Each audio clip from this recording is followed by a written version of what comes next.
Young tiger NTR, Prashanth Neel కాంబినేషన్లో తెరకెక్కుతున్న movie గురించి రోజుకు అప్డేట్ సోషల్ మీడియాలో వైరల్గా మారుతోంది. ఇప్పటికే ఈ సినిమాకు డ్రాగన్ అనే టైటిల్ దాదాపుగా ఖరారైనట్లుగా తెలుస్తోంది. ఈ నెల 20న తారక్ బర్త్డే సందర్భంగా డ్రాగన్ గ్లిమ్స్ను రిలీజ్ చేయడానికి చిత్ర యూనిట్ సన్నాహాలు చేస్తున్నారు. Neel mark elevations, NTR mass మేనరిజమ్స్తో ఆ లుక్ ఎలా ఉండబోతుందో అని సోషల్ మీడియా అంతా చర్చించుకుంటోంది. అయితే తాజాగా వినిపిస్తున్న సమాచారం ప్రకారం ఈ చిత్రం 2 భాగాలుగా రాబోతున్నట్లు తెలుస్తోంది. దురంధర్ సిరీస్ సాధించిన భారీ విజయం, ప్రస్తుత ట్రెండ్ను దృష్టిలో పెట్టుకుని ప్రశాంత్ నీల్ ఈ కథను 2 భాగాలుగా మలిచారు. అవును, ఒకేసారి 2 పార్ట్స్ షూటింగ్ ప్లాన్ చేస్తున్నారట.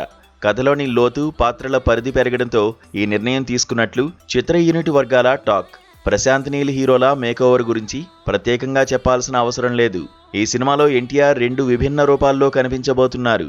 మొదటి భాగంలో చాలా లీన్గా పదునైన లుక్లో తారక్ కనిపిస్తే, సెకండ్ పార్ట్ వచ్చేసరికి కండలు తిరిగిన బీస్ట్ అవతారంలో మాస్ ఆడియన్స్కు ఐఫేస్ట్ ఇవ్వబోతున్నారు. ఈ డ్యూయల్ మేకోవర్ కోసమే ఎన్టీఆర్ ప్రత్యేక శ్రద్ధ తీసుకుంటున్నారట. సినిమాలో కేవలం యాక్షనే కాదు, అదిరిపోయే ఐటమ్ సాంగ్ కూడా ఉంటుందట. ఈ ప్రత్యేక గీతం కోసం చిత్ర బృందం ఇప్పటికే ఒక బాలీవుడ్ టాప్ హీరోయిన్ను సంప్రదించినట్లు వార్తలు వస్తున్నాయి. అతి త్వరలోనే ఈ సాంగ్ షూటింగ్ కూడా ప్రారంభం కానుంది. రవి బస్రూర్ అందించే ఓరమాస్ మ్యూజిక్కు తారక్ స్టెప్పులు కిక్ ఎలా ఉంటుందో చూడాలి. ఎన్టీఆర్ ఆర్ట్స్తో కలిసి మైత్రి మూవీ మేకర్స్ ఈ సినిమాను అత్యంత భారీ బడ్జెట్తో నిర్మిస్తున్నారు. కన్నడ బ్యూటీ రుక్మిణి వసంత హీరోయిన్గా నటిస్తుండగా, ప్రశాంత్ నీల్ ఆస్థాన సంగీత దర్శకుడు రవి బస్రూర్ ట్యూన్స్ అందిస్తున్నారు. వచ్చే ఏడాది జూన్ 11న ఈ సినిమాను విడుదల చేసేందుకు సన్నాహాలు చేస్తున్నారు.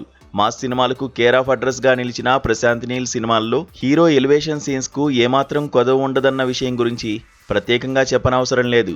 ఈ సినిమాలో కూడా ఎవరూ ఊహించని రీతిలో ఈ రేంజ్ ప్రాజెక్ట్ ఉంటుందని ఎన్టీఆర్ అభిమానులు కూడా ఆతృతగా ఎదురు చూస్తున్నారు.